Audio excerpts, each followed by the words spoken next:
Kodi mmaziwa kuti mutha kubwezeresa post imene mwadeleta itakhala post kapena mwina mapicture athu pa Facebook. Ndi video yathu ya lero tionesana kuti tingabwezerese bwanji ngati tinadeleta mwangozi kapena mochita kufuna komano tifuna tabwezerese mwina taziwano kufunika kwake. Ndi chomwe timachita ndi kusegula Facebook. Kenako tipita pa menu. Kenako tiseseresa m'munsi. Kenako tipita pa settings and privacy. Kenako settings.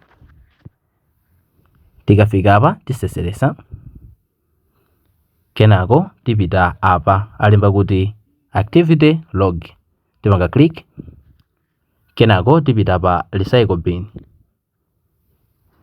Zikafika apa ndi zimaonesano zinthu zimene munapanga delete. Ngati ineyo napanga post post amene wawa komano napanga delete ndi ali ukuku ku recycle bin. Ndi mutha kuwapanga maki kupanga restore kuti abwerere.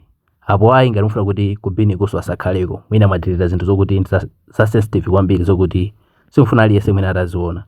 Ndi bwinonso kumapangako delete kumene kuku. Komano kumbukirani kuti zinthu zimene zimapezeka ukuku ndi zinthu zimene mwazipanga delete mu 30 days imeneyo. Ikadusa 30 days zimazideleta zokha. Basi yetu tiye tionanso video yotsatira. Ngati sinapange follow tiye tipange follow.